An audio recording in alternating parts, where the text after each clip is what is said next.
Hello, welcome to the first of our Unit 4 topics videos. This video is going to cover the stock market, speculation, and Black Tuesday. We will have future videos that cover the Great Depression, Dust Bowl, and the New Deal that'll come out as well today. Starting off here with the U.S. stock market. We were hoping to do a simulation in class. Obviously, that didn't work out. But the whole idea of the stock market is that as businesses get larger, they need more money to continue to grow. They need to build more factories, buy more trucks, things like that. So a great way for businesses to raise money is to allow the American public or the world public to buy small ownership shares in their company. So when they do that, it's called going public. They release their company to the stock market, typically the New York Stock Exchange, which I believe is number one on your homework. And anybody that wants to can put some money forward and buy up at least one share of stock in that company. And then if that company comes out with a new product or they get better, they grow, and the value of that company increases, the value of your shares in that company increases also. You can choose to then sell those shares for a profit, or you can hang on to them if you think the company's going to continue to increase in value. Well, throughout the roaring 20s, a lot of companies were increasing in value, many of them very, very rapidly. So Americans started getting more and more active in the stock market. In fact, from 1925 to 1929, the value of all the companies exchanged on the New York Stock Exchange more than tripled, went from $27 billion up to $87 billion. So there's a massive amount of growth, and people want in on that. Well, you have to spend money to make money.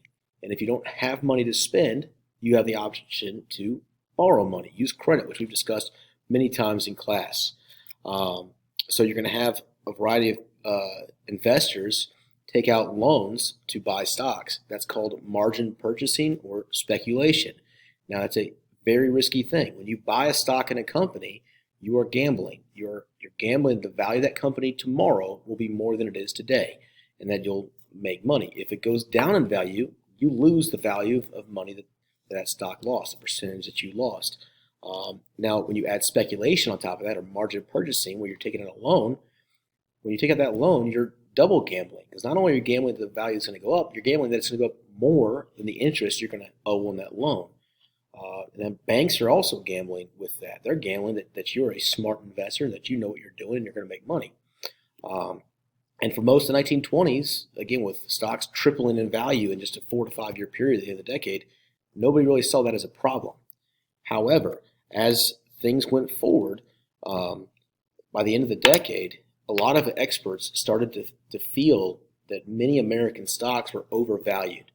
That because of all this speculation and this rapid purchasing of stocks, the value these companies are being traded at values way above what they could actually hope to accomplish as a legitimate business. So if you expect the value of the stock is going to decrease, you sell your shares. And once these shares started decreasing, a lot of folks panicked and they started selling, seeing that the value is decreasing, they're losing percentages, they're losing money. So they start selling a lot of their shares, which then drives prices down further. This really started in October. It started in October of 1929 on a Thursday. They closed the market down. I think it dropped about 11% on Thursday, October 24th. When they reopened on Tuesday, October 29th, it dropped an additional 12%. So almost a quarter of the value of all these publicly traded companies is now gone. And that's created a massive panic. People's whole life savings are gone. And at this point, only about 10% of Americans had actually invested in the stock market. So you might not think it should have been that big of a deal. 90% of people should be fine. However, most Americans, whatever savings they had put into banks and savings accounts, earned a little bit of interest on that. And those banks had turned around and loaned that money out to speculators to buy margin stocks that is now gone. So when people went to their banks, when the stock market started going down, people went to their banks to take some money out and were told by the banks that they were sorry, but the money was gone. It had been lost in the stock market. Now put yourself in their shoes. If all of a sudden all of your life savings is gone, are you going to go out and buy the things that you normally buy? If maybe you're a doctor and you like to cook steaks on the weekend, Well, maybe instead of cooking steaks, you're going to cook burgers or hot dogs. Maybe you'd planned on buying a new Cadillac. Well, now you can't afford a Cadillac. Things aren't that good. You buy a Ford instead. People are spending less money. And as people spend less money, companies make less money. Now, if you're a company, whether you're a grocery store, a butcher, a car dealership, whatever it may be, the amount of money you have coming in has just decreased dramatically because people aren't spending money.